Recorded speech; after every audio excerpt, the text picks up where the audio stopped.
국민 여러분, 안녕하셨습니까? 인도태평양 전략연구원의 최수영입니다.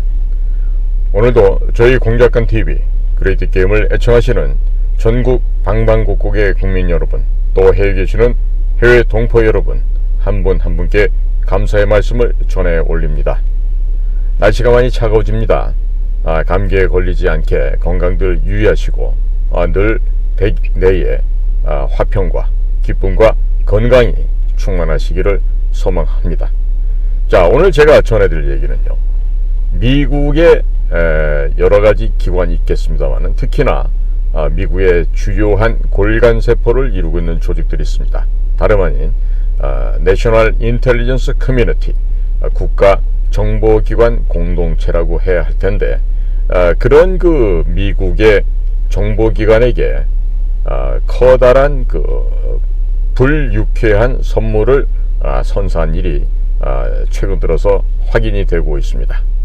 쉽게 얘기해서 미국 정보기관의 뒤통수를 친 윤석열 정권 하에 정말 무지몽매한 공직자들, 공무원들, 이 이야기를 좀 해드리고자 합니다. 자, 어디서든지요, 어떤 좋은 관계를 무력화시키고 이간질을 하며 파탄내게 하는 것은요, 반드시 그 사이에 껴있는 사람, 이 인적 구성인자들이 어떠한 것인가에 따라서 결정이 되어집니다. 그래서 최근 미국에서 오신 손님들을 만났었는데, 미국의 조 바이든 민주당 정권에서 윤석열 정권에 대해서 어떻게 바라보고 있는지에 대해서 이야기하는 것을 듣고 정말 충격을 금할 수가 없었습니다. 내용인 즉슨 윤석열 대통령의 취임식 열렸던 작년 2022년 5월 10일 날 당시 취임식이 거행되는데, 윤석열 정부에서 미국의 전직 정보기관 수장 4명을 취임식에 초청을 했었다고 합니다. 오바마 정부 당시부터 미국 민주당의 해외 정보기관을 두루두루 주물러 왔던 실세들이 대통령의 취임식에 참석한다고 먼저 요청을 했던 것도 아니고, 한국 측에서 참석해달라고 초청을 해놓고서 막상 그분들이 비행기를 타려고 하니까 갑자기 취소를 시켜서 한국에 올 수 없게 되었다고 합니다. 자, 사정이 생겨서 초청을 취소할 수도 있겠습니다만은, 초청했다가 취소를 했으면 왜 취소하게 되었는지에 대해서 자초지종을 설명을 하고, 그리고 기분이 상하지 않도록 해야 되겠는데, 1년 6개월이 지난 지금까지도 그에 대한 어떠한 해명도 없었다고 합니다. 자, 오히려 그 당시에 미국의 그 주요 인사들 초청을 없던 일로 해버리고 뒤통수를 쳐버렸던 윤석열 정부 측의 한 실무자께서는 모 공기업의 사장님으로 영전을 해서 지금 잘 지낸다고 합니다. 자, 한마디로 미국 정보 당국에게 엿먹어라 하면서 커다란 빅엿을 선물을 해고 말았던 것입니다. 예를 들어서 중소기업에서 어떤 행사를 준비하면서 대기업의 임원들을 초청을 하고, 또 그 전직 그 대기업의 임원들을 초청했다가 갑자기 취소를 하게 되면 어떤 일이 벌어질지 한번들 생각해 보시기 바랍니다. 갑자기 그 대기업에 납품하던 물량들이 끊겨져 버리거나 여러가지 생각지 못한 애로사항이 동시다발적으로 생겨나게 될 것입니다. 자, 작년 2022년 당시, 그때는 김성한 안보실장이 있었을 때인데, 김성한 안보실장은 윤석열 대통령의 한미 정상회담 일정을 미국 측과 조율을 하면서 미국에서 한국의 걸그룹과 미국 측의 레이디 가가의 합동 공연을 하자고 5차례나 요청을 하였음에도 불구하고 묵살했다가 미국 측의 항의를 받고 결국 경질되어 버리고 말았습니다. 윤석열 대통령의 국민학교 동창이라고 해서 김성한 실장을 임명을 했는지 모르겠는데, 결국 윤석열 대통령의 머리 위에서 놀면서 한미 관계를 파탄내는 역할을 했던 것입니다. 즉, 호가호위를 하면서 중요한 나라의 일을 망쳐버렸다는 얘기가 되겠죠. 자, 이 김성한 씨도 중소기업만 다녀보았더라도 알 수 있는 이런 기본적인 예의 범죄를 무시해버렸던 것이죠.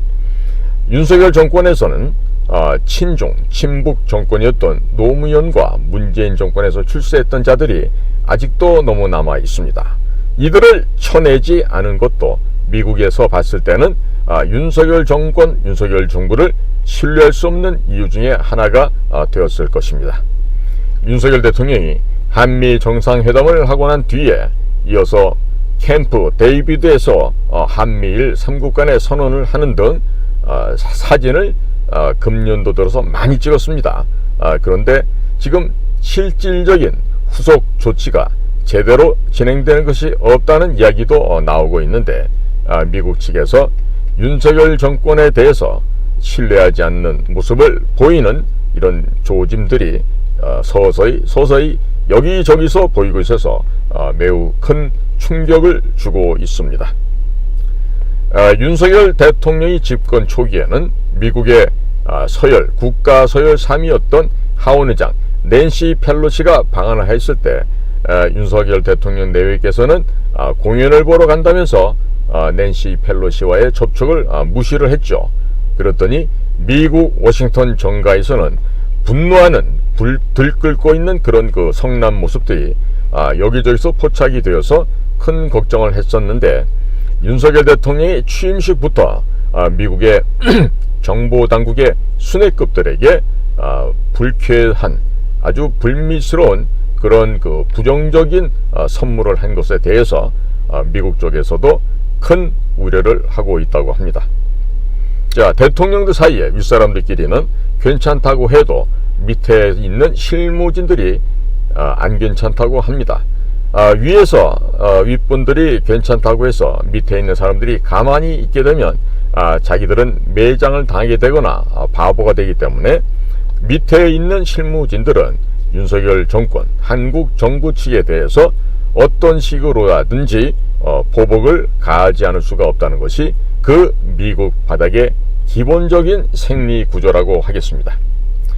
최근 미국의 정보 당국에서는 문재인 정권뿐만 아니라 노무현, 김대중 당시에 MBC나 KBS 방송국에서 북쪽에 공연을 한다, 무슨 촬영을 한다고 갔다가 방송 차량이나 방송 장비 등을 모두 북쪽 지역에 놓고 온 사건에 대해서 추적을 해왔다고 합니다.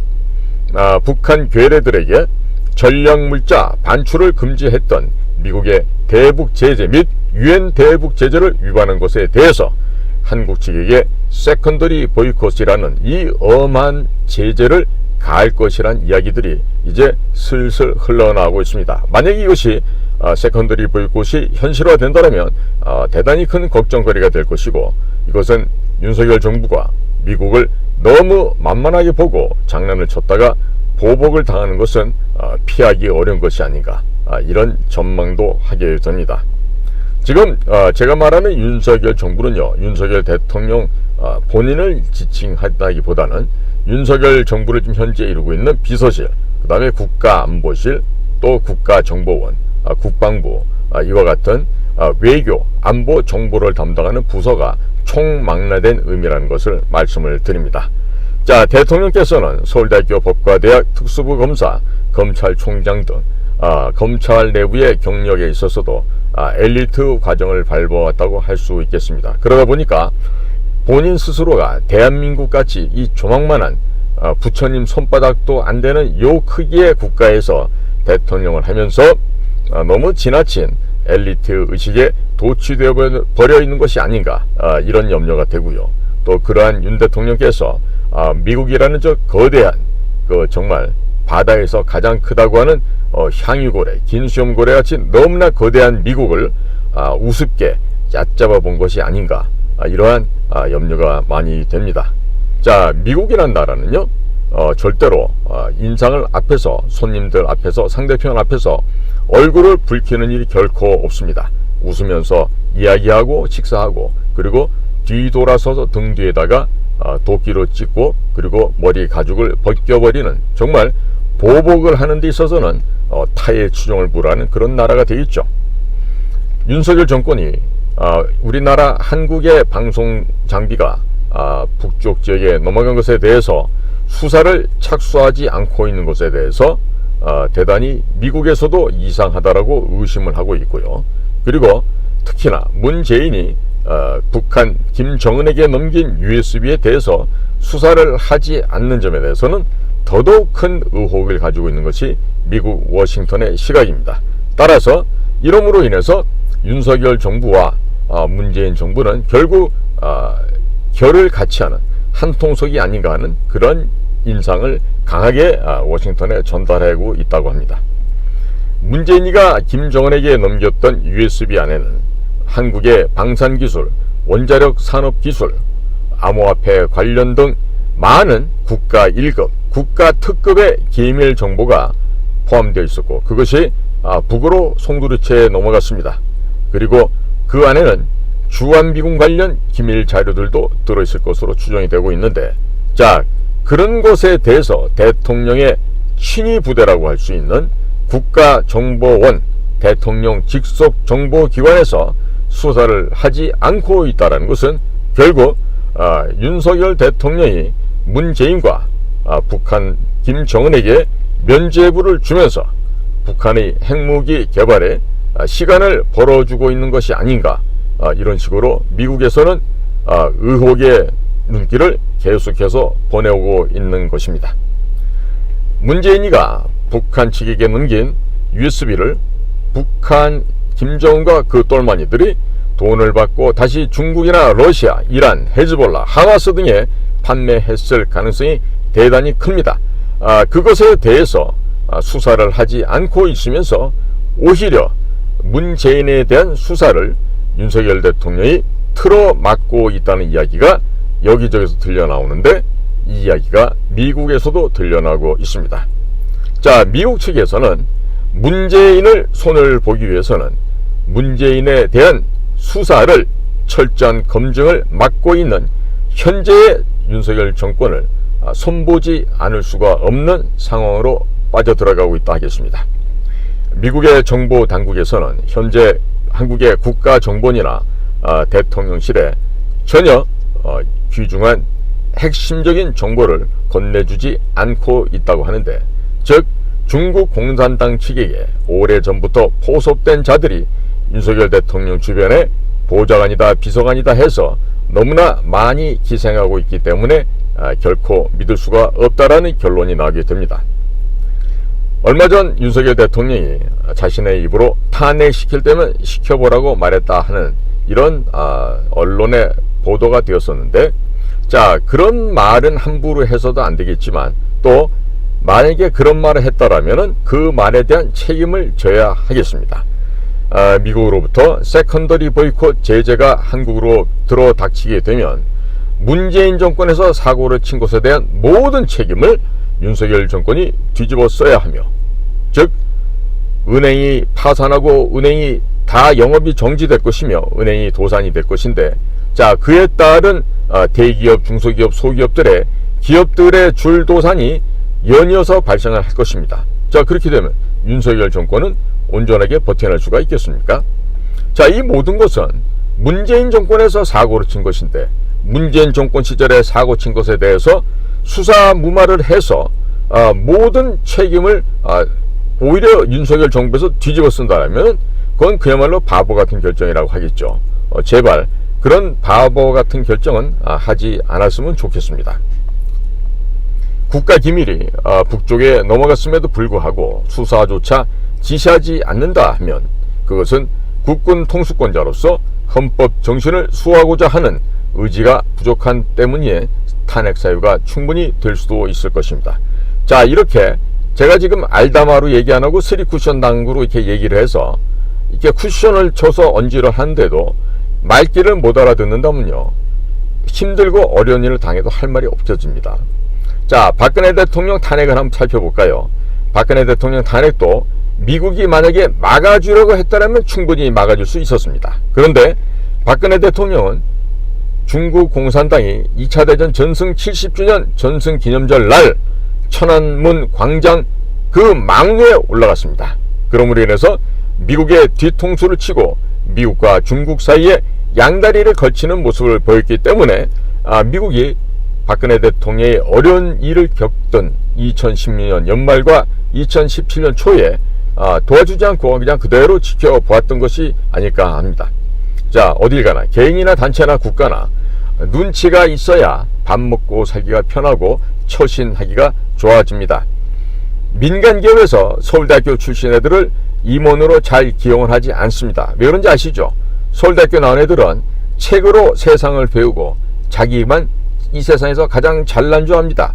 그런 교만함과 방자함이 있기 때문에 자, 무슨 현장에서 어떤 사태가 생겨도 옆에서 말을 해줘도 말귀가 없으니까 못 알아듣고 또 눈치도 없어서 실전에 갖다 놓으면 제놈 혼자 제일 잘난 줄 알고 뻐기다가 현실에서는 별로 쓸모가 없는 그야말로 무용지물이 되고 맙니다. 자, 바이든 정권 초기를 한번 살펴볼까요? 우리 기업들에게 미국에 투자하면 많은 이익을 주겠다라고 해놓고서는 뜬금없이 인플레이션 규제법인가요? IRA라는 걸 만들어서 갑자기 혜택을 없애버리는 등 이상한 정책을 펴면서 우리 한국 정부에 뒤통수를 쳤습니다.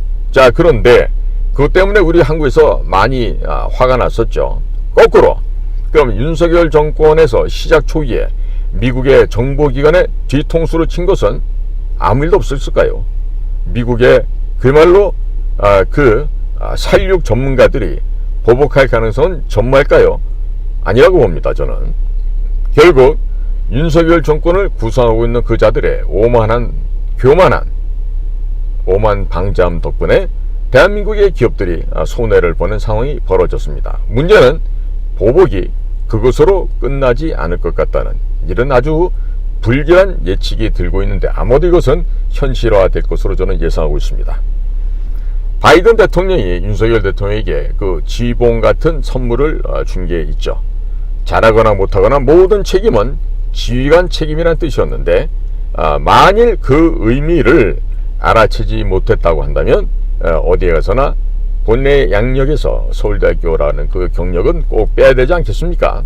아무튼 윤석열 대통령과 윤석열 대통령 정권이 오랫동안 잘 하시고 또 아름다운 결과를 맺기를 기대하지 않을 수가 없습니다. 자, 설령 윤석열 정권이 무너진다 하더라도 공안검사장 출신의 고영주 대표가 이끌고 있는 정통 보수 정당 자유민주당이 있습니다. 그러니까 보수 세력들도 윤석열 정권이나 현재 국민의힘에 목을 맬 이유가 전혀 없을 것입니다. 또한 미국도 경우에 따라서는 윤석열 정권이 조기에 어떤 어려운 일이 생긴다 하더라도 확실하고 확고부동한 친미 반중 정당이라고 하는 자유민주당과 손을 잡을 수가 있습니다. 자유민주당과 손잡고 동북아시아판을 새롭게 판을 짜고 멸중 중국 공산당을 멸망시키는 이 장기적인 전략을 피는 데 있어서 전혀 아쉬울 것이 없습니다. 자유민주당에는 김병관 전 한미연합사 부사령관이 최고위원으로 있고 또 이충근 박사님이 훌륭한 또 지략을 함께 하고 있으며 여러 한미 동맹파들이 질비하게 있습니다. 대중국 해체 전략도 이미 상당 부분 구체화된 구체 정책으로 만들어져서 이미 준비가 되어 있습니다. 미국의 입장에서는 친중, 친북 문재인 정권을 비호해주고 있는 현재의 윤석열 정권에 대한 미련과 희망이 점점 사라지고 있다는 것이 너무나도 안타까운 일이라 하겠습니다.